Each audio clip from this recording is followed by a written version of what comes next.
रूस यूक्रेन के बीच चल रहे युद्ध को 3 महीने से ज्यादा हो चुके हैं,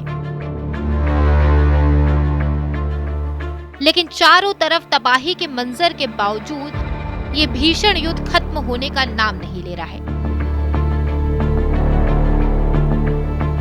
युद्ध के मैदान से एक बड़ी खबर सामने आ रही है कि रूस ने जोरदार तरीके से बमबारी करके और कई दूसरे तरीकों का इस्तेमाल करके यूक्रेन का 5 लाख टन का गेहूं लूट लिया है, जिसकी कीमत 778 करोड़ रुपए है, और इस गेहूं को ट्रकों में लाद कर अपने कब्जे वाले क्रीमिया में भिजवा दिया है। खबर तो ये भी है कि लूटे हुए गेहूं को रूस अकाल से जूझ रहे अफ्रीकी देशों को बेच रहा है।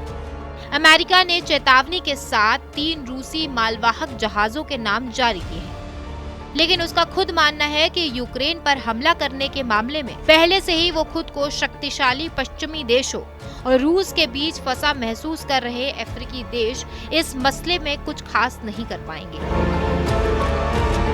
अमेरिका की इस चेतावनी के बाद यूक्रेनी अधिकारियों ने रूस के ऊपर लगे गेहूं चुराने के आरोप को दोहराना शुरू कर दिया है। बता दें कि अफ्रीका की गेहूं की कुल जरूरत में से 40% की आपूर्ति रूस और यूक्रेन ही करते हैं। पिछले साल अफ्रीका में सूखा पड़ने की वजह से 1.7 करोड़ लोगों पर भूखमरी का संकट मंडरा रहा है, और इसी संकट को दूर करने के लिए शुक्रवार को ही अफ्रीकी यूनियन प्रमुख सेनेगल के मेकी सैल ने मॉस्को में राष्ट्रपति पुतिन से मिलकर खाद और अनाज मुहैया कराने की मांग की थी। जहां तक रूस और यूक्रेन के बीच चल रहे युद्ध की बात करें तो यूक्रेन के पूर्वी डोनबास इलाके में भीषण लड़ाई के दौरान रूस के एक और मेजर जनरल रोमन कुटुजोव की मौत हो गई थी।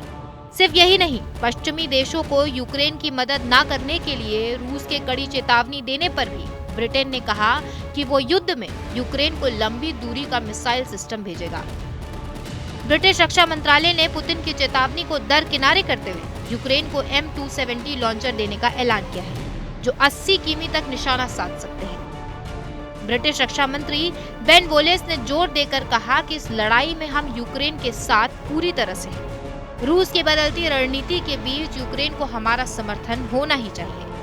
ब्रिटेन सरकार ने कहा कि वो यूक्रेन को जो मल्टी लॉन्च रॉकेट सिस्टम दे रही है, उससे रूसी हमले का विरोध करने की ताकत बढ़ जाएगी। इसके साथ ही रूस ने दावा किया है कि उसने पश्चिमी देशों से दान किए टैंकों को नष्ट कर दिया है। यूक्रेन ने कहा कि रूस ने कीव में स्थित एक ट्रेन मरम्मत यार्ड पर भी बमबारी की है। इन हमलों में पूर्वी शहर दुरुजिग्विका में कुछ इमारतें नष्ट हुई और एक शख्स की मौत भी हो गई है। यहाँ चारों तरफ मलबा और कांच के टुकड़े देखे जा सकते हैं। तो कैसा लगा आपको हमारा वीडियो, हमें कमेंट सेक्शन में जरूर बताइए।